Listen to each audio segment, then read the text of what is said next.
Hello friends, welcome to Maithri's world. ఈరోజు మనం keema curry ఎలా చేయాలో చూద్దాం రండి. చాలా టేస్టీగా వచ్చింది. మరి ఫ్రై కాకుండా కొంచెం గ్రేవీ లాగా చేశాను, చాలా సూపర్గా ఉంది.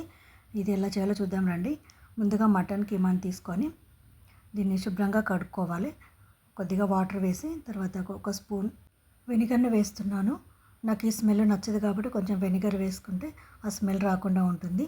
అలా వేసుకొని ఒక 5 నిమిషాలు పక్కన పెట్టేసి తర్వాత నీట్గా కడుక్కోవాలి. తర్వాత జల్లోకి వడగట్టుకోవాలి.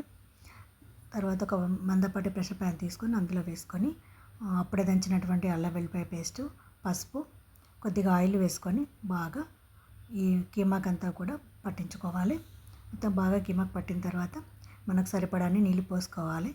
నేను ఒక టీ గ్లాస్ వాటర్ పోసాను అంతే. పోసి దానిపైన మనం స్టవ్ పైన పెట్టి మూత పెట్టి విజిల్ పెట్టి ఒక 7 నుండి 8 విజిల్స్ పెట్టుకోవాలి.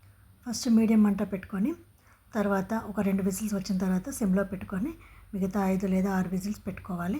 చూడండి, చాలా బాగా ఉడికింది, చాలా మెత్తగా ఉడికిపోయింది. అంతే అండి. తర్వాత మనం దీన్ని పోపు వేసుకుందాము. పోపు కోసం ఒక మందపాటి కడాయి పెట్టుకొని ఆయిల్ వేసి కొంచెం ఆయిల్ ఎక్కువగానే వేసుకోవాలి. తర్వాత దాల్చిన చెక్క, 2 యాలకులు, 3 లవంగాలు వేసుకోవాలి. ఇవి కాస్త ఫ్రై అయిన తర్వాత మనం ఉల్లిపాయ పేస్ట్ని ఒక పెద్ద సైజు 2 ఉల్లిపాయల్ని పేస్ట్ లాగా చేసి పెట్టుకోవాలి. మరీ మెత్తగా కాకుండా కొంచెం బరకగా చేసుకోవాలి. ఈ లోపల కొంచెం సాజీరా కూడా వేస్తున్నాను. వేసుకొని సాజీరా వేగిన తర్వాత ఈ ఉల్లిపాయ పేస్ట్ని కూడా మనము మిక్సీ పట్టుకొని వేసుకోవాలి. బాగా మెత్తగా కాకుండా కొంచెం బరకగా పట్టుకోవాలి అంతే.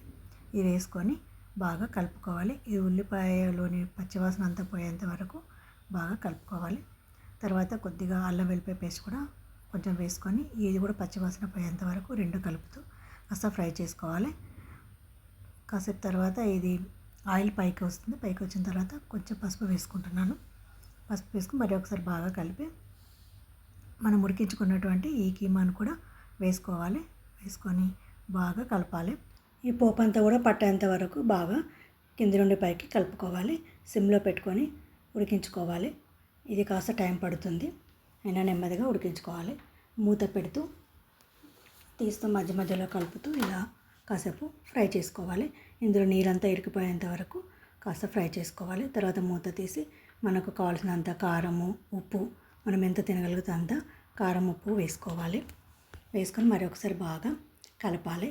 ఈ ఉప్పు కారం అంతా కూడా ఆ కీమాకు పట్టేలాగా మంచిగా కలుపుకోవాలి. సిమ్లో పెట్టుకొని నెమ్మదిగా కలుపుతూ ఉడికించుకోవాలి. ఇది కొద్దిగా లిక్విడ్ లాగా ఉంది, కొద్దిగా లూజ్గా ఉంది కదా, కానీ మనము ఇంకా ఫ్రై చేస్తూ ఉంటే ఈ కాస్త నీరు కూడా ఇరిగిపోతుంది. తర్వాత మనం గరం మసాలా వేసుకోవాలి. తగినంత గరం మసాలా వేసుకొని మరి ఒకసారి బాగా కలుపుకోవాలి. అవసరమైతే మూత పెట్టుకోవచ్చు. చూడండి, ఇప్పుడు మనం కలుపుతుండగానే ఆయిల్ అంతా కూడా పైకి తేలుతుంది. అంతే అండి. మనకు కావాల్సినంత కొత్తిమీర ఆకు వేసుకుంటే మటన్ కీమా రెడీ.